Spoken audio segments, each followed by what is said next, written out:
Minneapolis is anticipating the worst, and they have started to lock down our city. I got the strap. I can't breathe. I can't breathe. Those are military police, by the way. We just walked outside and we just seen a whole shit ton of them. They're on every corner in Boston. 1,000 people in the street.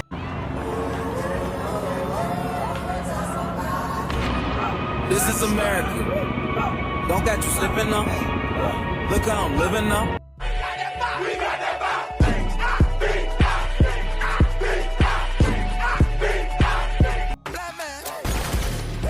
This is America. Don't catch you slipping up. Don't catch you slipping up. Look what I'm whipping up. This is America. Don't catch you slipping up. Don't catch you slipping up. If you see somebody amongst us being violent, inciting violence, trying to start a riot, trying to hurt a member of our group, trying to hurt a member of the SPD, I ask you to kneel down so that everybody around you can see who that person is. We have to identify the people who are inciting the violence. 1,000 people in the street, singing songs and a carrying signs.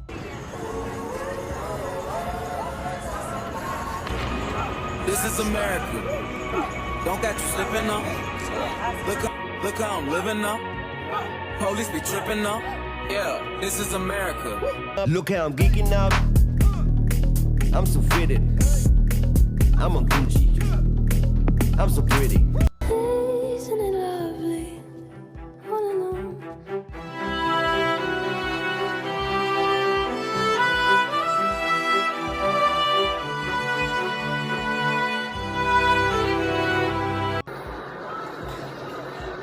So we keep waiting on the world to change. Officers, just to be clear, this is now the third time that I'm asking you for your badge and name, which I have a right to under the Freedom of Information Act and Charlotte City law.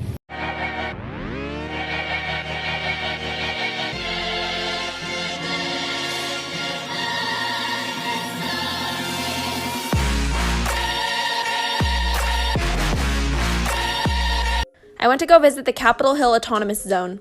One of the speakers there discussed about how rather than being called an autonomous zone, it should be labeled an occupancy protest because this is not a self-government. The media and the right wing have been labeling it, saying there are armed guards at the borders and that this is all violent rioters run by a warlord. But no, this is a peaceful, commune-like area.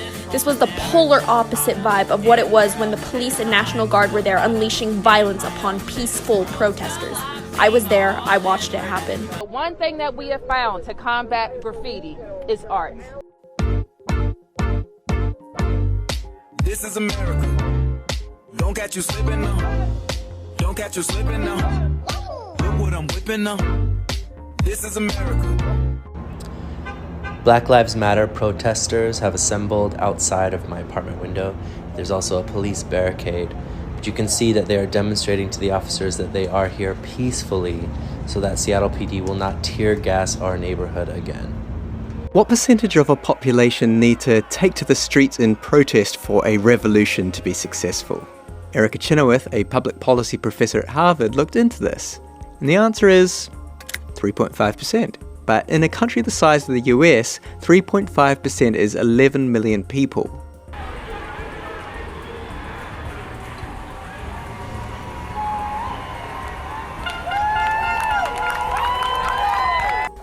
Man, this is crazy. The Crips and the Bloods have came together, and the Hispanic gangs have came together. Okay, let's go.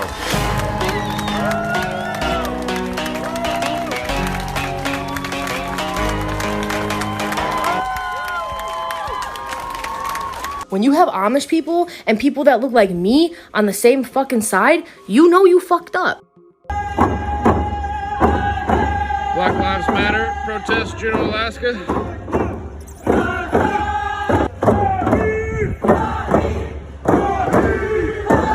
Yo, I just saw a video of monks actually marching with protesters for the Black Lives Matter movement, and if you are heading to a protest, this is not how you dress. You're going to hear a lot of recommendations about what to wear to protest.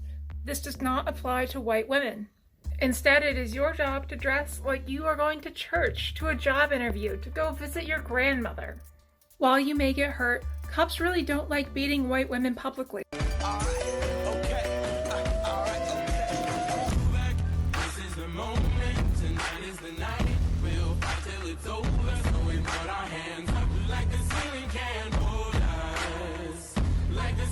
Women, I'd like to empower you. First, let me give you some history.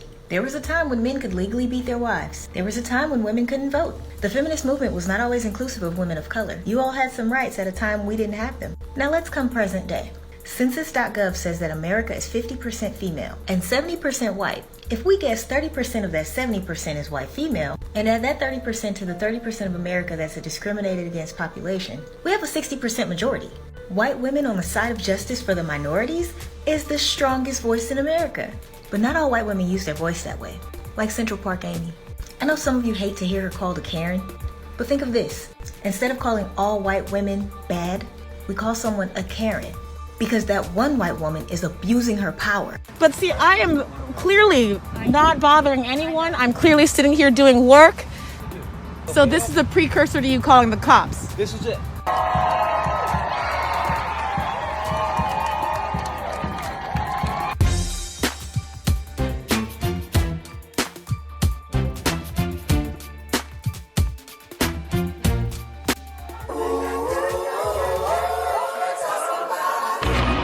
This is America. Don't got you slipping up.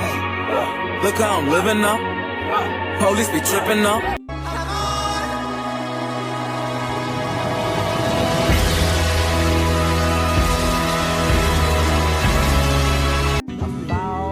People in the street singing songs and a carrying signs, mostly say hooray for our side. All of the kings had their queens on the throne. We will pop champagne and raise a toast. If you think for 1 second that the Capitol will ever treat us fairly, you are lying to yourself. Because we know who they are and what they do. This is what they do. For the first time in our lifetime, we're witnessing a group of young people who are fearless. These kids are just flat out not scared. Policemen are standing there with military garb on, amen, with Uzis or M16s. They got all kind of other stuff. And these kids is walking right up in their face, telling them how they feel. That tonight's gonna be a good night. That tonight's gonna be a good night. Sheila Buck, who's sitting outside the Tulsa rally with an I Can't Breathe shirt. She has tickets to the rally. Look at this. She was arrested and taken away. Are you coming to the tree? The strong of one man, escaping murdered free. Strange things have happened here, the strange. Here's everybody following the no fireworks rule in Los Angeles tonight. As you can see, everybody's really doing a good job of making sure that there aren't any fireworks going off.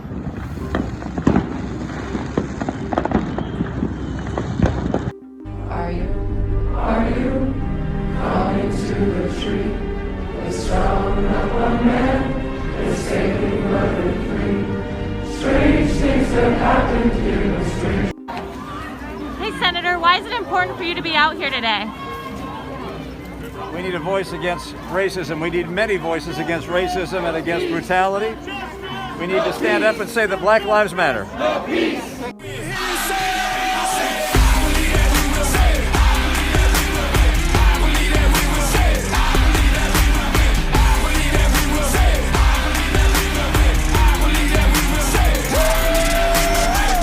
We can lose the battle, but we gon' win the war. I'm from the bottom, I'm that uncut, real raw. When things get tough, that's when we show up. That's when we show out. That's when we show.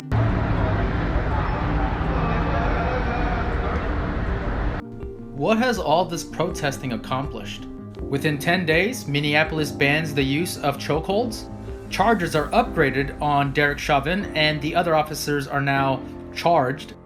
Dallas adopts a duty to intervene rule where if an officer is using an inappropriate use of force, other officers have to step in. New Jersey is going to update its use of force guidelines, and this is the first time that's happened in 2 decades. The Los Angeles City Council says that we're going to reduce LAPD's $1.8 billion operating budget. And for multiple cities, any kind of police brutality that is captured on camera is immediate suspension and firing. MBTA in Boston says we're not going to allow public buses to transport riot police. Monuments celebrating Confederates are removed from multiple cities. The street in front of the White House is now renamed Black Lives Matter Plaza. And of course, a mass awakening about race and privilege.